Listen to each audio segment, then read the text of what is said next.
하늘에 문을 여소서. 이곳을 주목하소서. 주를 향한 노래가 꺼지지 않으니 하늘을 열고 오소서. 이곳에 임재하소서. 주님을 기다립니다. 기도의 향기가 하늘에 닿으니 주여 임재하여 주소서. 이곳에 오셔서 이곳에 앉으소서. 이곳에서 드리는 예배를 받으소서. 주님의 이름이 주님의 이름만이 오직 주의 이름만 이곳에 있습니다. 여호와의 인자하심과 인생에게 행하신 기적으로 말미암아 그를 찬송할지로다. 그가 사모하는 영혼에게 만족을 주시며 줄인 영혼에게 좋은 것으로 채워 주심이로다. 아멘. 사도신경으로 우리의 흔들리지 않는 신앙을 고백합니다. 전능하사 천지를 만드신 하나님 아버지를 내가 믿사오며 그 외아들 우리 주 예수 그리스도를 믿사오니 이는 성령으로 잉태하사 동정녀 마리아에게 나시고 본디오 빌라도에게 고난을 받으사 십자가에 못 박혀 죽으시고 장사한 지 사흘 만에 죽은 자 가운데서 다시 살아나시며 하늘에 오르사 전능하신 하나님 우편에 앉아 계시다가 저리로서 산자와 죽은 자를 심판하러 오시리라. 성령을 믿사오며 거룩한 공예와 성도가 서로 교통하는 것과 죄를 사하여 주시는 것과 몸이 다시 사는 것과 영원히 사는 것을 믿사옵나이다. 아멘. 찬송가 95장 우리 함께 찬양하시겠습니다.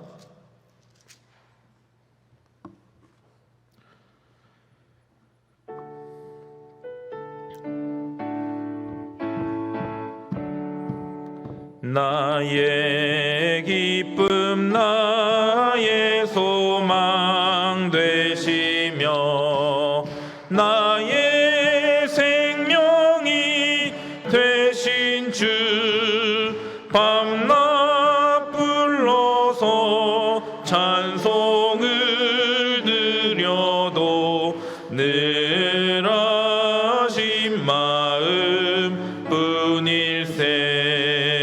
나의 사모하는 선한 목자는 어느 꽃다운 동산에 양의 무리와 늘 함께 가셔서 기쁨을 함께 하실까. 길도 없이 거친 넓은 들에서 갈 길 못 찾아 애쓰며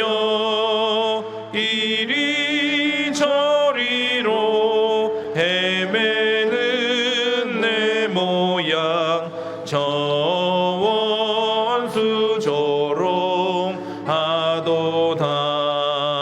주의 자비롭고 화평한 얼굴 모든 천사도 반기며 주의 놀라운 진리의 말씀에 전지가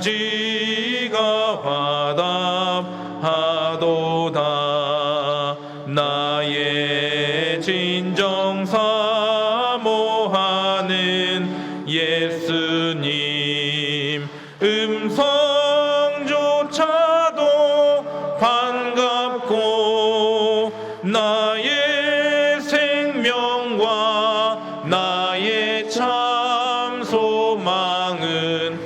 오직 주 예수 뿐일세. 아멘.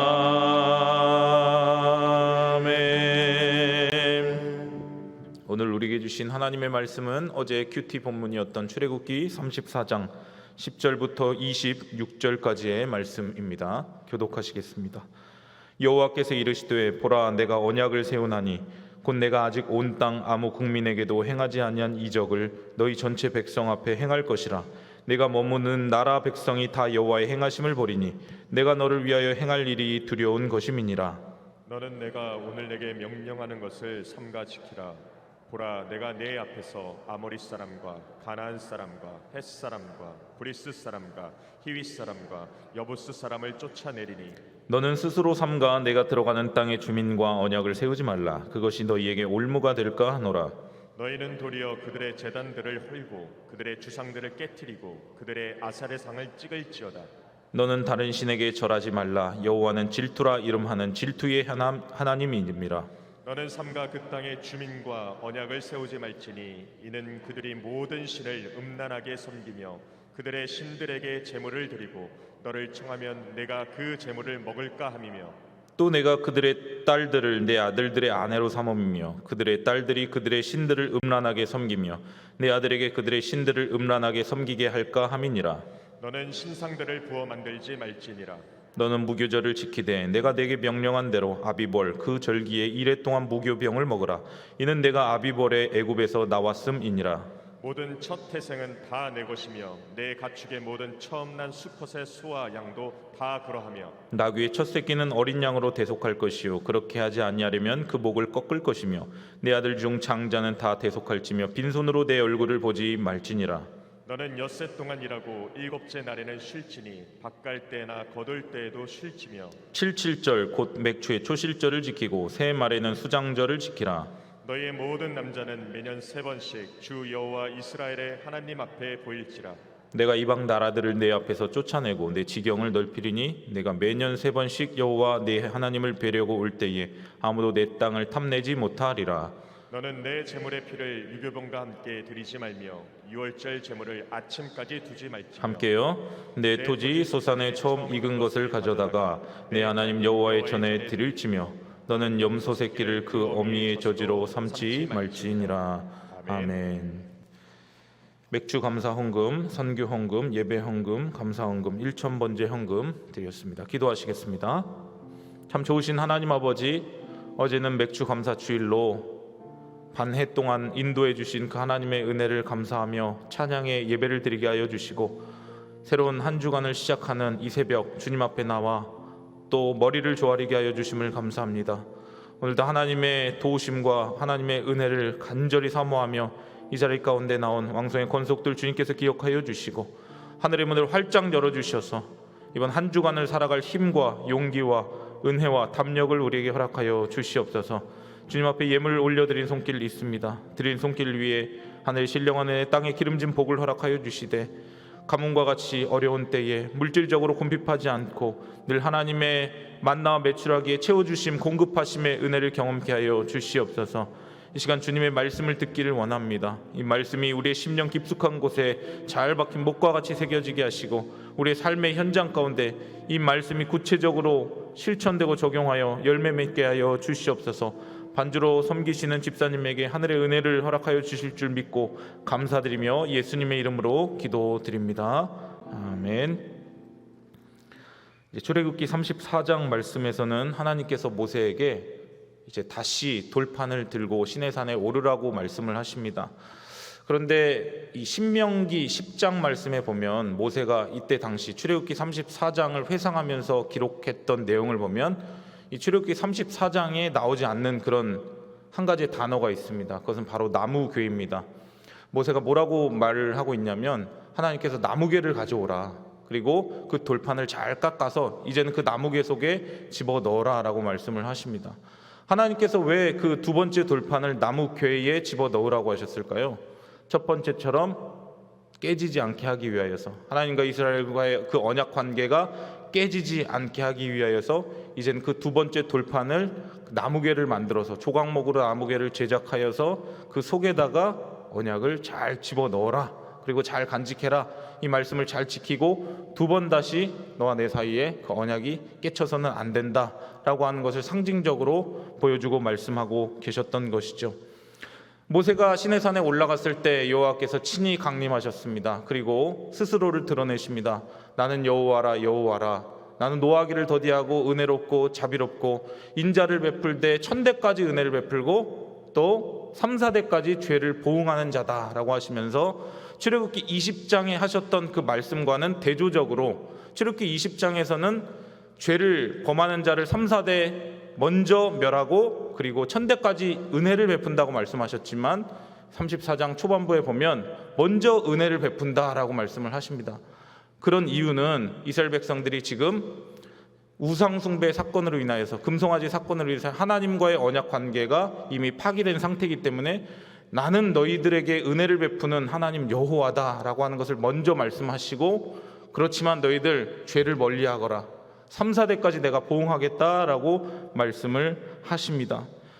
하나님의 현현, 하나님의 그 강림을 보았던 이 모세가 급하게 땅에 엎드립니다. 아바드, 경배, 하나님 앞에 예배했던 것이죠. 그러면서 모세가 뭐라고 합니까? 주여 내가 은총을 입었거든 저 우리와 동행하여 주시옵소서. 저 가나안 땅에 아무리 적과 꿀이 흐르는 땅이라 할지라도 하나님 주님이 함께 동행하시지 않으면 아무런 소용이 없습니다. 아무 유익이 없습니다.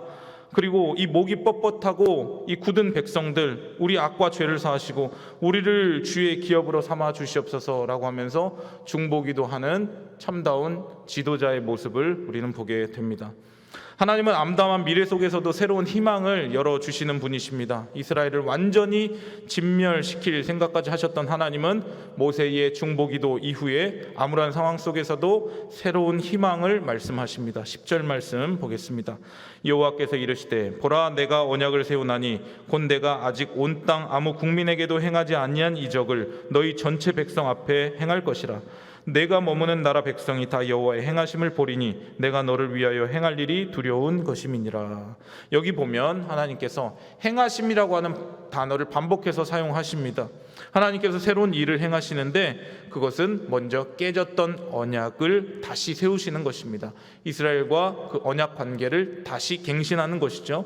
언약을 세우는 것만이 다가 아니라 이에 따르는 하나님의 새로운 희망의 역사가 예고가 되는데요. 그래서 하나님이 행하신다라고 하는 표현이 10절에만 무려 4번이나 반복해서 강조가 됩니다.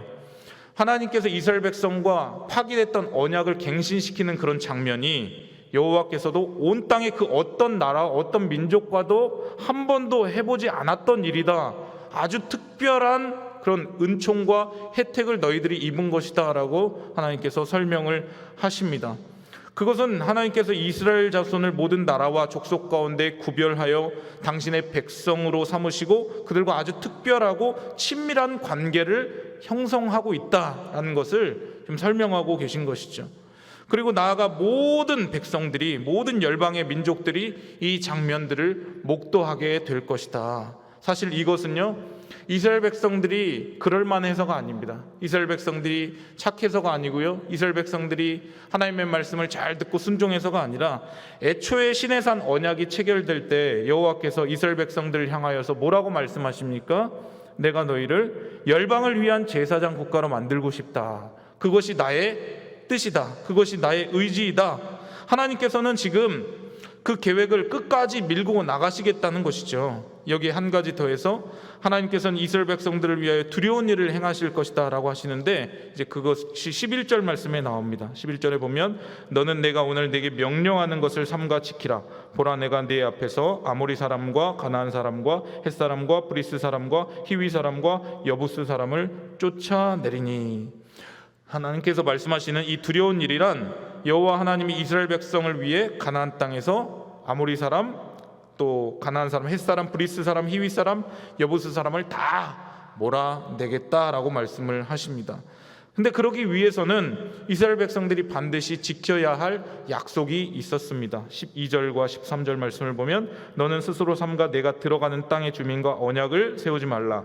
그것이 너희에게 올무가 될까 하노라. 너희는 도리어 그들의 제단들을 헐고 그들의 주상들을 깨뜨리고 그들의 아세라상을 찍을지어다. 가나안 땅 주민과 어떤 언약도 세우지 말아라 라고 말씀하시죠. 도리어 제단들을 헐고 그들의 주상을 깨뜨리고 그들의 아세상을 찍어버려라. 아주 적극적으로 타협하지 말고 적극적인 공격을 해라 라고 말씀을 하시죠. 그렇다면 왜 그런 명령을 하나님께서 내리실까요? 하나님은 이스라엘 백성들의 그런 상태를 누구보다 잘 알고 계십니다. 들어가서 적당하게 타협을 하게 될 경우에 오히려 그것이 그들에게 올무가 될 수도 있기 때문에 그런 것이죠. 15절 16절 말씀에 보면 이게 나와 있습니다. 너는 삼가 그 땅의 주민과 언약을 세우지 말지니 이는 그들이 모든 신을 음란하게 섬기며 그들의 신들에게 제물을 드리고 너를 청하면 내가 그 제물을 먹을까 함이며 또 내가 그들의 딸들을 내 아들들의 아내로 삼음으로 그들의 딸들이 그들의 신들을 음란하게 섬기며 내 아들에게 그들의 신들을 음란하게 섬기게 할까 함이니라. 적당하게 타협하다가 완전히 이 그들의 신앙이 나의 신앙을 잡아 먹어버린다라는 것이죠. 현대 시대를 살아가는 우리 성도들에게 이것은 어떻게 적용이 될 수 있을까요? 하나님의 자녀인 우리 성도들은 이 교회 문만 열고 밖으로 나아가면 공중권세 잡은 자 사탄이 장악하고 있는 이 세상 가운데서 이 어둠 가운데서 빛으로 살아내야 합니다. 그런데 이 어둠의 세상과 타협하지 말고 세속에 물들지 말고 세상의 가치관을 따르지 말라는 것으로 이해하면 되는 것이죠. 왜 그렇습니까? 그것이 우리를 유혹해서 하나님을 전적으로 사랑하고 하나님을 신뢰하지 못하며 하나님을 떠나게 할 가능성이 있기 때문에 사실 그것을 애초에 사전에 차단하라고 하나님이 말씀하고 계시는 것입니다. 어떤 분들이 이렇게 반문할지 모르겠습니다. 목사님, 말이 쉽지 세상에 나가서 한번 살아보세요. 말씀대로만 한번 살아보세요. 그게 사라지나? 쉽지 않아요 라고 할지 모르겠지만 하나님께서 과연 이 세상이 그만큼 쉽기 때문에 이 말씀을 우리에게 명령하신 것일까요? 쉽지 않다는 거 알고 계십니다. 상황과 형편을 모르고 말씀하는 것이 아니라는 것이죠. 상황 봐가면서 적당하게 타협하고 순종하고 상황이 되면 순종하고 안 되면 불순종하고 안 되면 세속의 가치관대로 따르고 그렇게 해도 된다고 말씀하지 않으셨죠. 어떤 상황에서도 하나님의 말씀과 그 명령을 올곧게 지켜나갈 때 하나님께서 우리의 삶을 전적으로 책임져 주시고 인도해 주신다라고 하는 그 하나님의 신뢰가 우리 성도들에게는 있어야 한다라는 것입니다. 그렇기 때문에 우리는 내 삶은 어쨌든 하나님께서 인도하시고 끌고 가시는 것이기 때문에 난 세상의 가치관 철학을 따르지 아니하겠다. 때로는 손해를 본다 할지라도 나는 끝까지 적극적으로 하나님의 말씀을 밀고 나가겠다. 그렇게 말씀을 기준 삼아 묵직하게 담백하게 순종해 나아갈 때에 하나님께서 그 모습 자체를 기쁘게 여기시고 그런 자들에게 은혜를 베푸시고 그 삶을 열어주시고 인도해 주실 줄 믿습니다. 14절 말씀을 보면 아주 중요한 말씀이 나옵니다. 14절을 함께 읽도록 하겠습니다. 시작. 너는 다른 신에게 절하지 말라. 여호와는 질투라 이름하는 질투의 하나님이니라.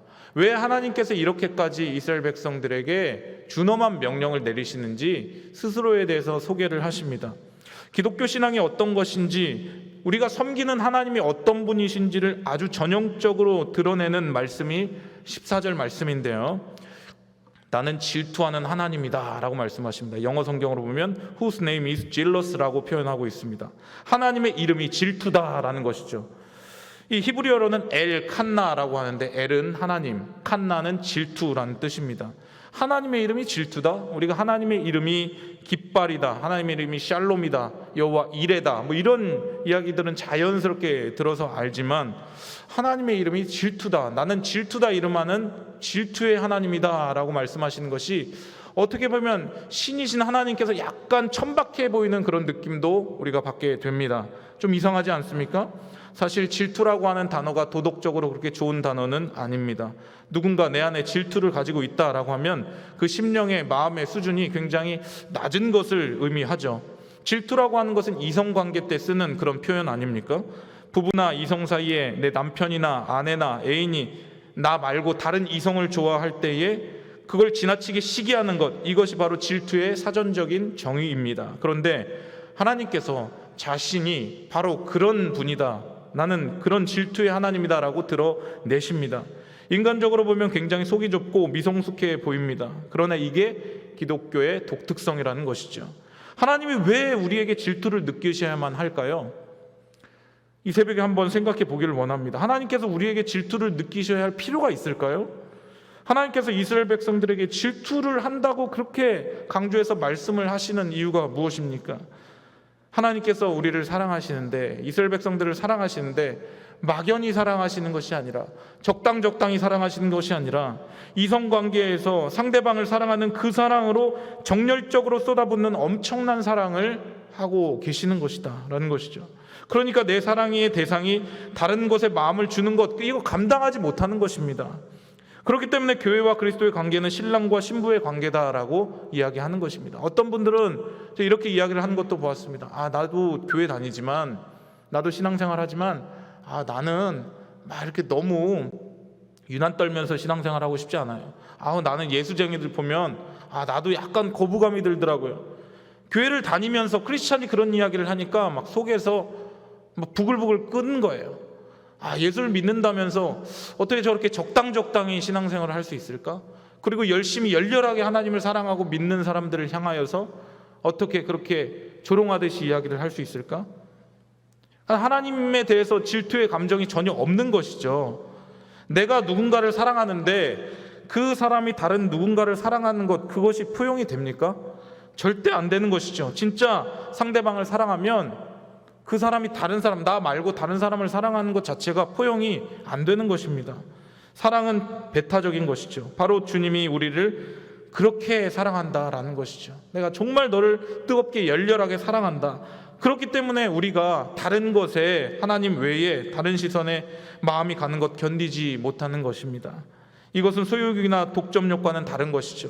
내가 너희를 얼마나 어떻게 사랑했는지, 이집트 땅에서 독수리 날개로 업어서 너희를 인도해 냈는지 너희들 알지 않느냐?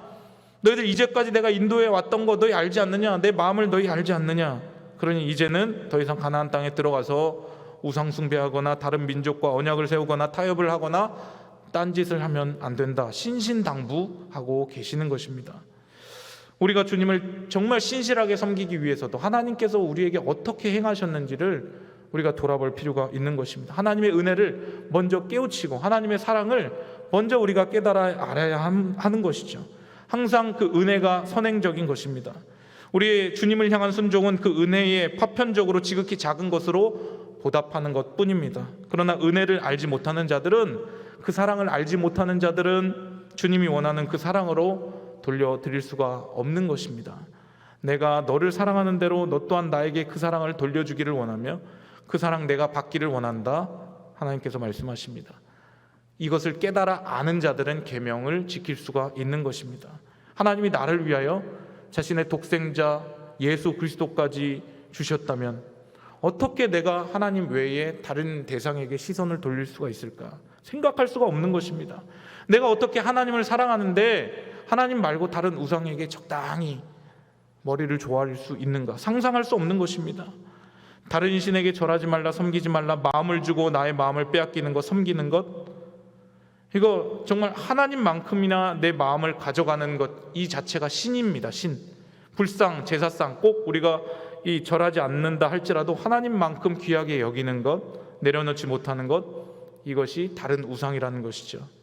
사랑하는 성도 여러분, 오늘 이 새벽에 하나님만큼 사랑하고 내려놓지 못하는 요소가 무엇인지 한번 생각해 보시기를 바랍니다. 그리고 그것을 하나님 앞에 끄집어내셔서 하나님 참 이걸 정말 태우기가 참 어렵습니다. 성령의 소멸하는 불로 태워주시옵소서. 하나님만 뜨겁게 사랑하고 하나님만 올곧게 믿고 바라보는 우리가 되게 해달라고 기도하시길 바랍니다.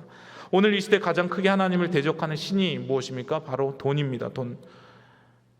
조금 강도 높게 이야기를 해서 온 나라가 돈에 미쳐 있는 것 같습니다. 하나님과 재물을 겸하여 섬기지 말라 못한다라고 하셨는데 실상 돈이 세상 사람들 뿐만 아니라 예수 믿는 성도들 속에, 심령 속에 하나님만큼이나 장악하여 움직이는 것 같습니다. 보통 때는 잘 드러나는 것 같지 않지만 하나님과 이 돈이라고 하는 신 사이에서 선택해야 하는 상황 가운데 내가 정말 돈을 신으로 섬기고 있는지 아닌지가 여실히 드러나게 되는 것이죠. 내 육체적인 안전과 생존에 대한 욕구를 하나님보다 더 사랑하는 것, 이것 자체가 다 신인 것이죠. 하나님은 중심을 아십니다. 그리고 질투하십니다. 얼마나 질투하시는지 하나님은 내 사랑을 통째로 가져가기를 원하십니다. 이 사랑에 우리도 하나님을 뜨겁게 사랑하고 그의 계명을 지키는 것으로 응답하실 수 있는 여러분들 되시기를 바랍니다. 이제 하나님께서는 이스라엘 백성들이 한눈 팔지 않고 하나님께 집중할 수 있도록 절기를 지킬 것을 명령하십니다. 18절에서 20절 말씀 보면 너는 무교절을 지키되 내가 내게 명령한 대로 아비벌 그 절기에 이레 동안 무교병을 먹으라. 이는 내가 아비벌의 애굽에서 나왔음이니라.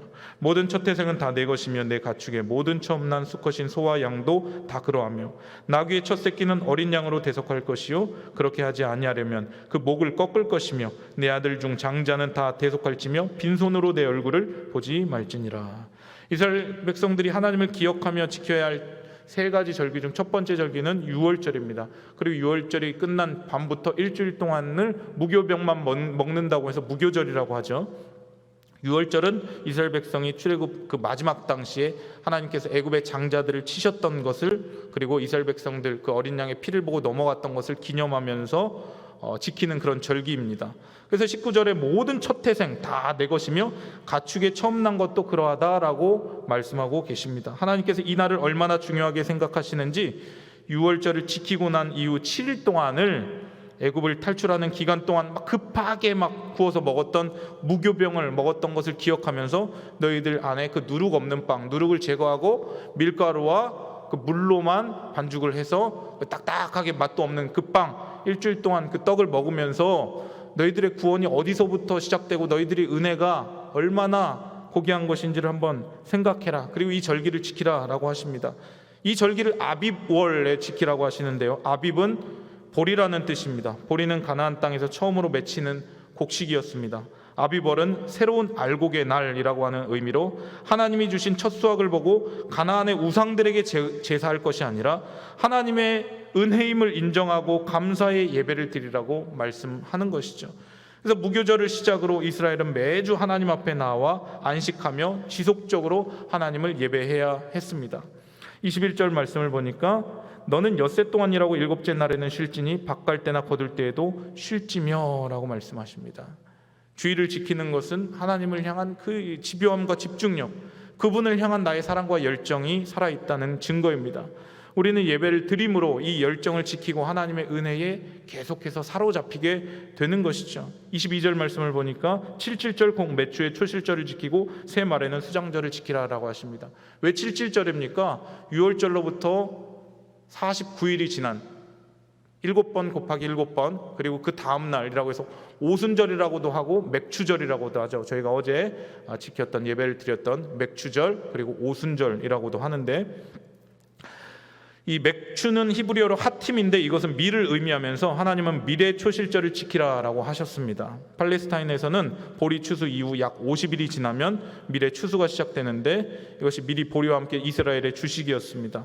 양식을 허락하신 하나님을 기억하고 그 절기를 지키라. 그래서 우리가 어제 감사의 예배를 드린 것 아닙니까? 또 새말, 연말에는 수장절을 지키라. 초막절이라고도 하지만 저희는 추수감사절로 지킵니다. 수집하여 저장하는 이라고 하는 뜻의 수장, 그런 뜻을 가지고 있는데 이때는 올리브 열매, 무화과 열매, 포도 열매 등을 수확하여 저장하는 절기로 추수감사절로 지키고 있습니다. 하나님은 이 절기들을 지키는 것에 중요한 우선순위를 두라고 말씀하시는데 왜 절기를 지키라고 하실까요?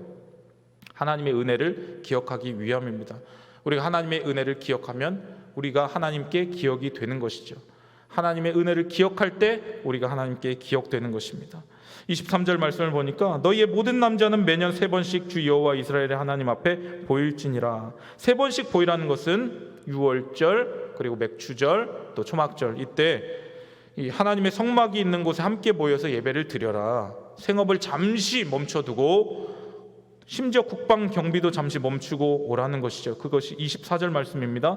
이스라엘의 국방과 경제에 타격이 있다 할지라도 너희들 다 잠시 스톱하고 나에게 나아오라 라고 말씀을 하십니다. 24절 말씀 마지막 부분 보면 내 하나님을 뵈려고 올 때에 아무도 내 땅을 탐내지 못하리라 라고 말씀을 하십니다. 하나님께서 하나님께 예배하러 온 그 기간 가운데 하나님께서 지켜주신다 라고 말씀하시는 것이죠. 이런 믿음으로 하나님께 나의 삶의 불안한 부분을 맡기고 나아가라는 것입니다. 사랑하는 성도 여러분, 우리 예수 믿는 자에게는 이러한 배짱이 있어야 할 줄 믿습니다. 하나님께서 지켜주시오. 때로는 손해보더라도 괜찮아. 하나님 앞에 나아가는 거, 예배하는 거 그 자체가 내 삶의 가장 중요한 가치야, 내 우선이야. 이런 믿음의 결단과 담대함은 우리 안에 하나님을 향한 그 집요함과 하나님을 향한 열정과 그 사랑이 살아있을 때 가능한 것입니다. 그러나 우리의 힘으로는 잘 안 됩니다. 내 힘과 결심 약하여 또 쓰러지고 넘어지고 또다시 반복해서 좌절할 때도 있습니다. 그러나 상황에 흔들리는 것이 우리이지만, 그렇기 때문에 오늘도 성령의 도우심을 구하고 이번 한 주간도 성령님 머리서부터 발끝까지 나의 영을 충만하게 채워주시고 육신의 소욕과 세상의 철학과 가치관대로 살아가는 것이 아니라 하나님의 말씀을 나의 심령 깊숙한 곳에 중심으로 삼아 살아가게 하여 주시옵소서. 성령님 나의 삶을 인도하여 주시옵소서. 그렇게 기도하며 나아가야 할 줄 믿습니다. 하나님께서 우리에게 요구하시는 것은 새로운 지식이 아닙니다. 그냥 이 말씀을 그대로 묵직하게 지켜나가는 것, 하나님을 집요하게 추구하고 그 명령을 지켜나가는 것. 하나님께서 그 이유는 다 책임져 주십니다. 말씀의 결론을 맺겠습니다. 질투하는 하나님, 우리를 향한 열렬한 하나님의 사랑을 깨닫고 하나님만 섬기고 예배하는 자들이 되게 해달라고, 다른 모든 것들, 다른 우상들 다 성령의 소멸하는 불로 태워주시고 온전히 하나님만을 바라고 섬기는 그런 우리들이 되게 해달라고 기도해 주시고요. 절기를 지키라 하셨죠. 예배를 통해 세상과 구별되고 하나님의 은혜를 날마다 기억하는 우리 왕성의 모든 성도님들 될 수 있기를 주님의 이름으로 간절히 축원드립니다. 아멘. 우리 나주님의 기쁨 되기 원하네 함께 찬양하겠습니다.